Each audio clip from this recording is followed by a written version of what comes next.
Tahun 1999, 9 pendaki muda masuk ke pegunungan Ural, Rusia. Mereka bukan pemula, mereka berpengalaman, terlatih, dan terbiasa menghadapi cuaca ekstrem. Mereka membawa perlengkapan, mereka mencatat perjalanan, mereka mengambil foto, dan dari semua dokumentasi terakhir mereka, tidak terlihat kepanikan, tidak terlihat tanda bahwa sesuatu yang buruk akan terjadi.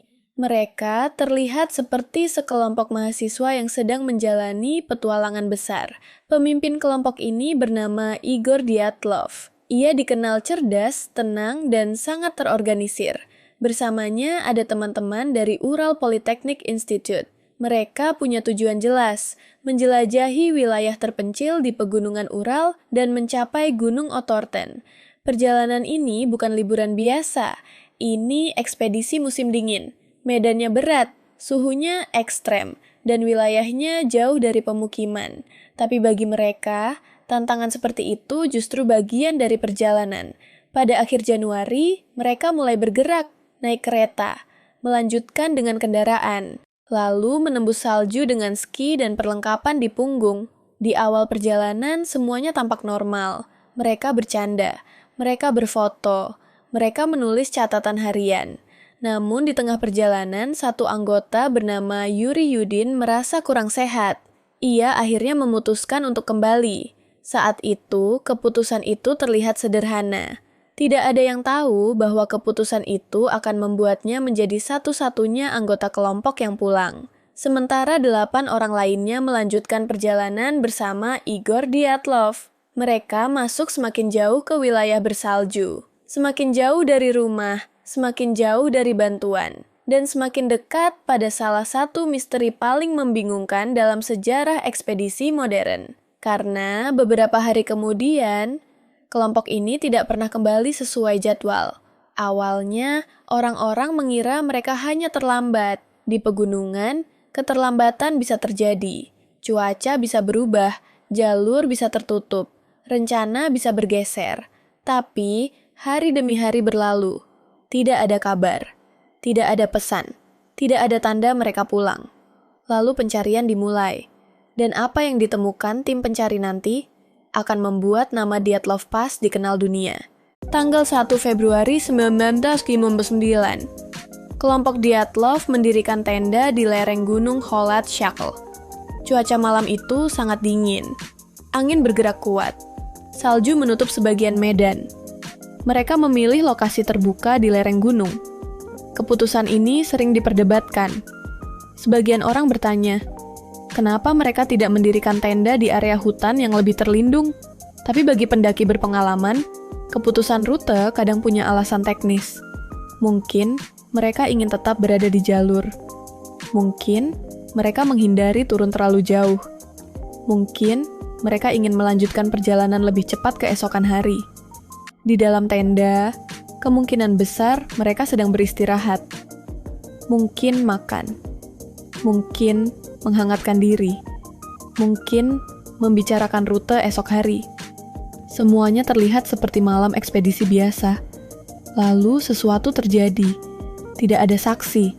Tidak ada rekaman suara. Tidak ada satupun anggota kelompok yang bisa menceritakan ulang malam itu. Yang tersisa hanyalah petunjuk. Beberapa minggu kemudian, tim pencari menemukan tenda mereka. Tenda itu berada di lereng bersalju, kosong. Di dalamnya masih ada banyak barang penting, sepatu, pakaian hangat, makanan, kamera, perlengkapan pribadi. Hal ini sangat membingungkan, karena dalam suhu ekstrem, meninggalkan tenda tanpa perlengkapan lengkap bukan keputusan kecil. Bagi pendaki musim dingin, sepatu dan pakaian hangat adalah perlindungan utama. Tapi, kelompok ini tampaknya keluar dengan sangat cepat.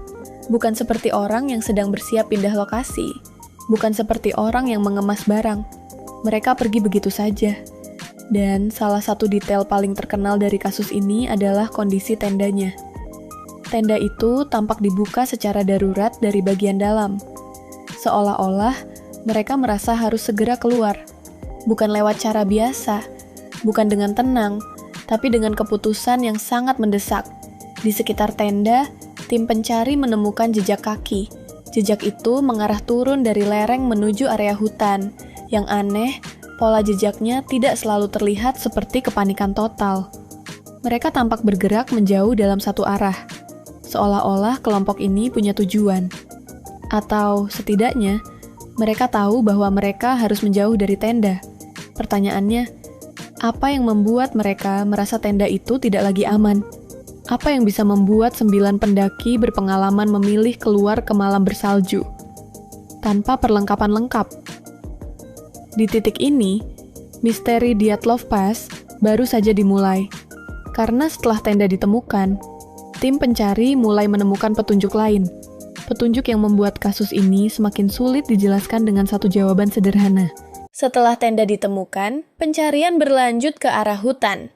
Di sana, tim menemukan tanda bahwa beberapa anggota kelompok sempat berusaha bertahan di luar. Ada bekas api kecil, ada cabang pohon yang patah, ada jejak yang membuat sebagian peneliti menduga mereka mungkin mencoba melihat kembali ke arah tenda.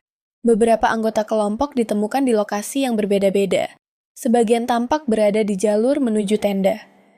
Seolah-olah mereka mencoba kembali. Namun cuaca, suhu, dan kondisi malam itu membuat semuanya menjadi sangat sulit. Disinilah pertanyaan semakin banyak. Kenapa mereka turun ke hutan? Kenapa tidak langsung kembali ke tenda? Kenapa kelompok itu akhirnya terpisah? Dan kenapa ada beberapa detail investigasi yang terasa tidak biasa? Selama puluhan tahun, berbagai teori muncul. Teori pertama adalah fenomena alam. Salah satu yang paling sering dibahas adalah pergerakan lapisan salju. Bukan selalu longsoran besar seperti di film, tapi kemungkinan pergeseran salju kecil yang cukup membuat mereka takut. Bayangkan kamu sedang berada di dalam tenda, malam gelap, angin kuat, lalu terdengar suara berat dari arah atas lereng, atau tenda mulai terasa tertekan. Dalam kondisi seperti itu, keputusan untuk keluar cepat bisa terasa masuk akal. Teori ini menjelaskan mengapa mereka meninggalkan tenda secara mendadak. Namun, sebagian orang merasa teori ini belum menjawab semuanya. Karena jika salju benar-benar menjadi ancaman besar, kenapa tenda tidak tampak sepenuhnya tertimbun?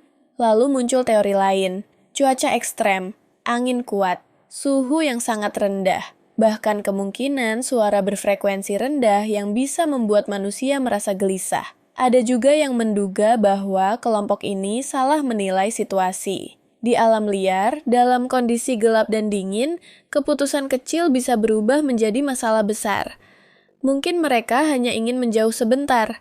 Mungkin mereka berniat kembali setelah situasi terasa aman. Tapi salju, angin, dan jarak membuat semuanya jauh lebih sulit. Karena kasus ini terjadi di masa Uni Soviet, teori lain pun berkembang. Ada yang mengaitkannya dengan aktivitas militer rahasia. Ada yang membahas cahaya aneh di langit. Ada pula yang menghubungkan beberapa detail laporan dengan kemungkinan yang lebih spekulatif. Namun, banyak teori ini sulit dibuktikan. Menarik untuk didengar, tapi tidak selalu kuat secara bukti. Inilah yang membuat Dyatlov Pass bertahan begitu lama. Setiap teori punya bagian yang masuk akal, tapi hampir semuanya menyisakan pertanyaan. Seolah-olah, kasus ini selalu memberi jawaban setengah, lalu membuka pintu ke pertanyaan baru. Bertahun-tahun setelah kejadian itu, penyelidikan modern mencoba melihat Dyatlov Pass dengan pendekatan yang lebih ilmiah. Banyak peneliti kini melihat kemungkinan bahwa penyebabnya bukan satu hal tunggal, bukan satu kejadian besar yang sederhana, melainkan kombinasi beberapa faktor. Cuaca ekstrem, lokasi tenda, pergerakan salju, angin keras, kegelapan, keputusan darurat. Dan setelah mereka keluar, situasi mungkin memburuk lebih cepat daripada yang mereka perkirakan. Dalam skenario ini, kelompok Dyatlov mungkin merasa tenda mereka berada dalam bahaya. Mereka keluar cepat. Mereka turun ke area hutan untuk mencari perlindungan. Di sana, mereka mencoba bertahan. Sebagian mungkin berusaha membuat api. Sebagian mungkin mencoba kembali ke tenda. Sebagian mungkin mencari tempat yang lebih terlindung. Tapi suhu rendah, angin, dan jarak membuat semuanya semakin sulit. Teori ini terdengar paling masuk akal bagi banyak orang, namun tetap tidak semua pihak puas. Karena kasus ini memiliki banyak detail kecil yang terasa tidak sepenuhnya selesai. Ada barang yang tertinggal, ada lokasi yang terpisah, ada keputusan yang sulit dipahami, ada laporan lama yang membuat publik terus bertanya-tanya, dan karena tidak ada saksi dari malam terakhir itu, kita tidak pernah bisa benar-benar tahu apa yang mereka lihat, apa yang mereka dengar, atau apa yang membuat mereka merasa harus pergi saat itu juga. Inilah alasan Dyatlov Pass tidak pernah hilang dari perhatian dunia. Kasus ini berada di antara dua hal. Cukup banyak bukti untuk dianalisis, tapi tidak cukup lengkap untuk menutup semua kemungkinan. Dan mungkin justru disitulah kekuatannya, karena misteri ini bukan hanya tentang salju, tenda, atau pegunungan. Ini tentang 9 anak muda yang pergi mengejar tantangan, mendokumentasikan perjalanan mereka, tertawa dalam foto-foto terakhir, dan berharap pulang membawa cerita. Tapi yang tersisa justru cerita yang tidak pernah selesai. Mungkin jawaban paling masuk akal adalah alam. Mungkin gabungan dari beberapa keputusan sulit. Mungkin ada detail yang hilang selamanya bersama malam itu. Namun satu hal jelas, Dyatlov Pass mengingatkan kita bahwa alam liar tidak selalu memberi ruang untuk kesalahan. Kadang, kondisi ekstrem tidak membutuhkan penjelasan dramatis. Ia hanya membutuhkan satu malam buruk, satu keputusan darurat, satu jarak yang terlalu jauh dari tempat aman. Dan sampai hari ini, pertanyaan itu masih terasa dingin. Apa yang sebenarnya terjadi di malam terakhir Dyatlov Pass? Menurut kamu, teori mana yang paling masuk akal? Fenomena alam, cuaca ekstrem, keputusan darurat, atau ada sesuatu lain yang belum kita pahami? Tulis pendapatmu di komentar.